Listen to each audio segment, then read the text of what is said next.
আরজি করের যে মর্মান্তিক ঘটনা, সেই ঘটনা নিয়েই আজকে আহ, আমাদের অভিনেতা রুদ্রনীল ঘোষ একটা কবিতা লিখেছে, স্ট্যাটিস্কোপ। সেই কবিতা আমি ক্লিপ আপনাদেরকে দিচ্ছি, কেমন লাগবে জানি না। প্রতিবাদ করেছে আপনি, সেই কবিতার মাধ্যমে সে প্রতিবাদ জানিয়েছে রুদ্রনীল ঘোষ। তো সেই ক্লিপ আমি দেখাচ্ছি, কেমন লাগে আহ, সম্ভবত ভালো লাগবে।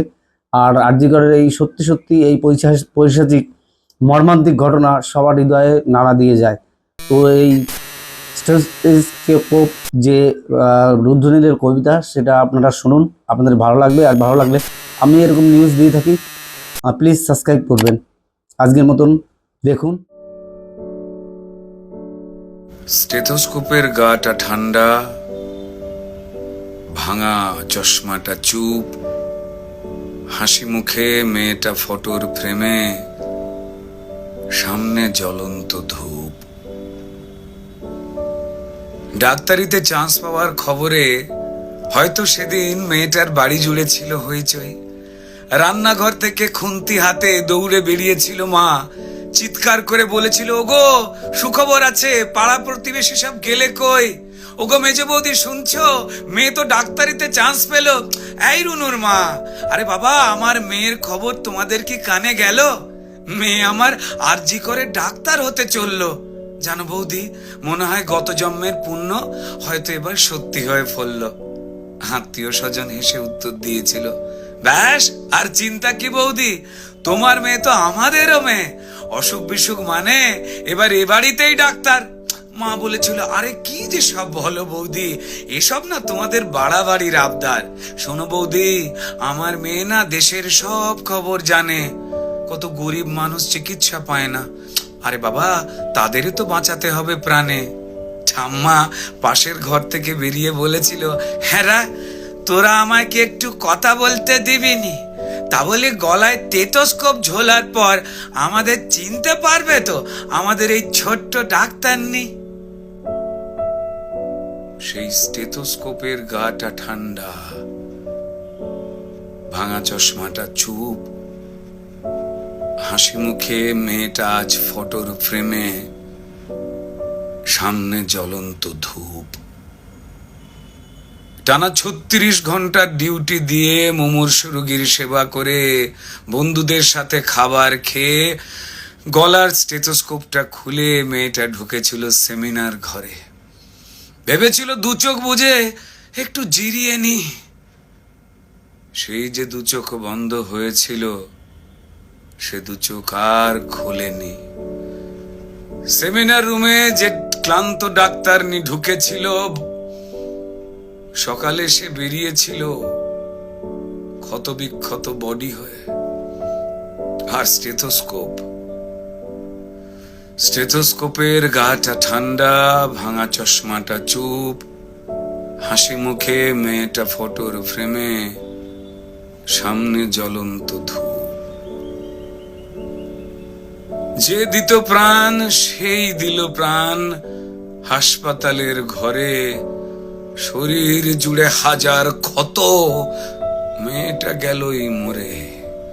খুবলে খেলো শরীরটাকে, ভাঙলো গলার হাড়, খুবলে খেলো শরীরটাকে, ভাঙলো গলার হাড়।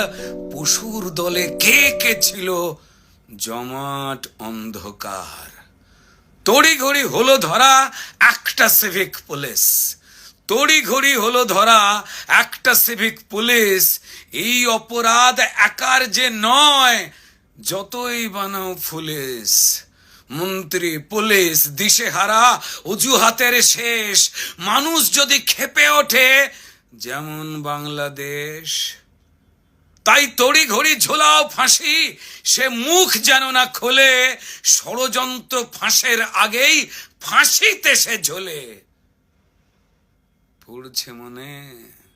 পড়ছে মনে ভুলে যাওয়া ধনঞ্জয়ের কথা, যাবজ্জীবন শেষের আগেই ফাঁসির গল্প গাথা। সেম সিলেবাস এ গল্পতেও বুনছে রাজা রানী। সেম সিলেবাস এ গল্পতেও হয়তো বুনছে রাজা রানী, তাই তড়ি ঘড়ি জ্বালানো মেয়ে কেন সবাই জানি।